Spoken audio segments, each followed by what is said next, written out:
자, 3기 신도시의 땅이 이제 우리가 사업성이 있다고 그래서 사업계획서를 만들었습니다. 자, 내가 만든 사업계획서가 정말 괜찮은 사업계획서인지, 혹시 내가 놓치고 있는 게 무엇인지 한번 우리가 검증을 받고 싶어 합니다.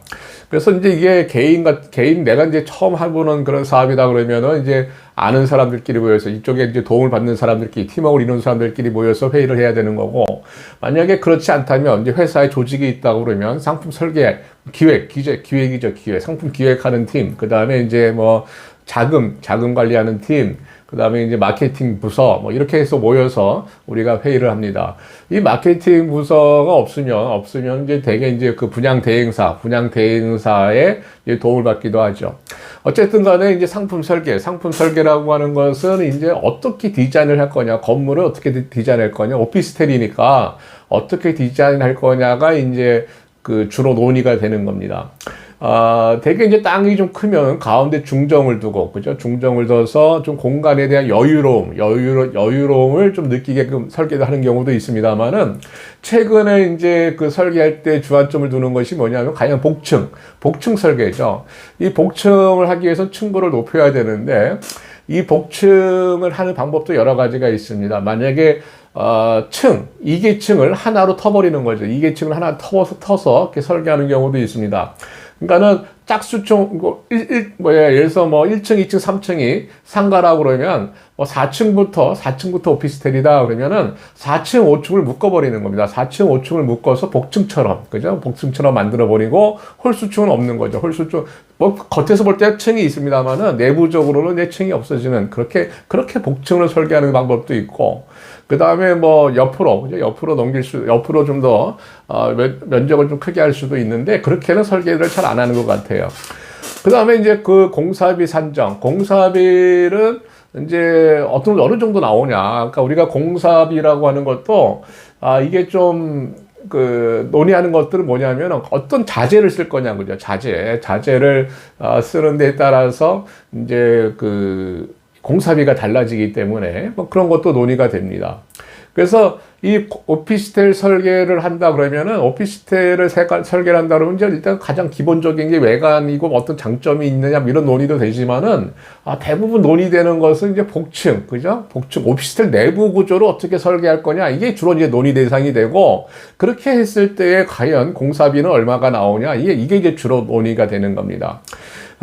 이제 그런 얘기들을 하겠죠. 그런 얘기들을 하는 거고, 검증해 보는 거고, 그런 겁니다.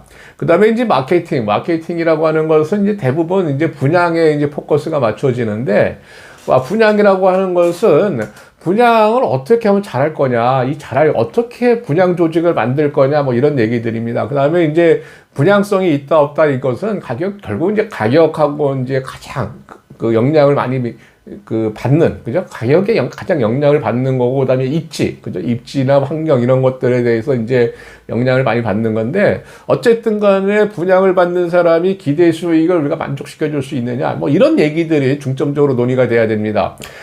투자하는 사람들, 그죠? 우리는 사업자니까 분양을 하는 거고, 오피스텔을 분양받는 사람들의 수익률은 어느 정도 우리가 예상할 수 있는 거, 어떻게 제시할 거냐, 이런 얘기들을 이제 논의하게 됩니다. 근데 여기서 이걸 논의하게 되면 이제 실무에서는 굉장히 이제 뭐 딜레마에 빠지죠. 아니면 과연 그 제시하는 수익이 과연 맞느냐라는 거예요. 왜냐면은 오피스텔에 대한 수익률을 조사하고, 시장 조사를 해보면 현재 시점이고, 우리가 오피스텔을 완공해서 준공하고 이제 수분양자들이 수익을 창출하는 그 시점은 지금이 아니고 뭐 2년, 3년, 4년 뒤의 얘기입니다. 그렇기 때문에 과연 그 수익률이 나오겠느냐 이거죠. 그 수익률이 보장이 되겠냐 이거죠. 뭐 그런 문제를 논의하기 시작하면은 상당히 이제 피곤해지는 겁니다. 이 의사결정하기가 쉽지가 않죠. 이것은 나중에 제가 이제 분양을 어떻게 할 거냐, 뭐 이런 문제에 대해서는 따로 제가 시간을 두고 따로 유튜브를 만들어 드리겠습니다. 어쨌든 간에 분양 가격이 적절한 거 아니냐, 적절하냐, 그죠? 수분양자들이 혹해서 살 정도가 되냐, 상품이 그 정도 가치가 있냐, 우리가 만드는 게, 뭐 그런 이야기들을 주로 하게 됩니다. 자, 구독, 좋아요, 알림 부탁드리겠습니다.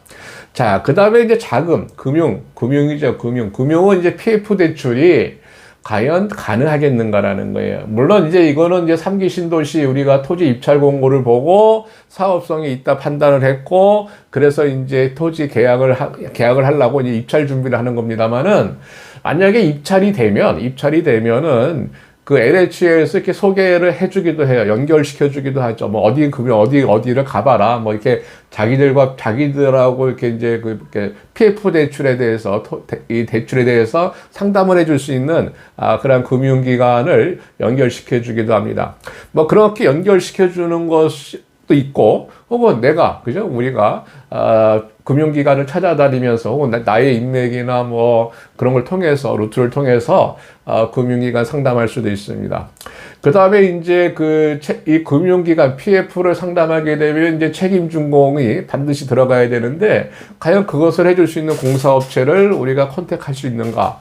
뭐 이런 것들에 대해서 이제 논의가 이루어져야 됩니다. 그래서 우리가 개발 사업 계획서를 가지고서 우리가 한번 토론을 해본다, 회의를 해본다 그러면은 이 세 가지를 가지고 얘기하는 겁니다. 상품의 우리가 짓는 오피스텔 건물의 특징, 장점, 그죠? 뭐 이런 것들. 그것이 과연 분양 가격에 반영이 됐을 때 우리가 영업이 되겠는가? 우리 건물을 보는 사람들이 정말 혹해서 살 수 있겠는가? 분양성이 있겠는가? 이 사업을 하기 위해서 과연 자금 조달, 그다음에 공사업체 이런 것들은 우리가 어레인지할 수 있느냐? 뭐 이런 얘기들을 주로 논의하는 겁니다. 이 논의를 할 때는 정말 솔직하게 이야기해야 돼요. 굉장히 보여주기 위해서 뭐 그런 이야기들을 해야 되고, 그런 이야기를 하면 안 된다 이거죠. 만약에 조직이 있다 그러면, 회사에 조직이 있다 그러면, 이것을 만약에 회의를 했다 그러면 사장 이제 보고할 거 아닙니까? 사업 계획서를 만든 직원이 이제 보고를 할 때 보고를 위한 보고를 하면 안 된다는 얘기예요. 뭐 그런 것들이 많이 보이기 때문에 하는 얘기입니다. 이렇게 보여주기 위한 그런 보고를 하게 되면 뭐가 문제냐면 나중에 마케팅, 분양에서 안 되는 거예요. 분양이 힘들어집니다. 그래서 정확하게 서로가 진짜 갑론을박하면서 토론을 해야 됩니다. 자, 무슨 얘기인지 알겠죠? 사업계획 회의를 이렇게 해야 된다. 이런 것 가지고 이야기한다라는 거예요. 자, 여기까지 하겠습니다.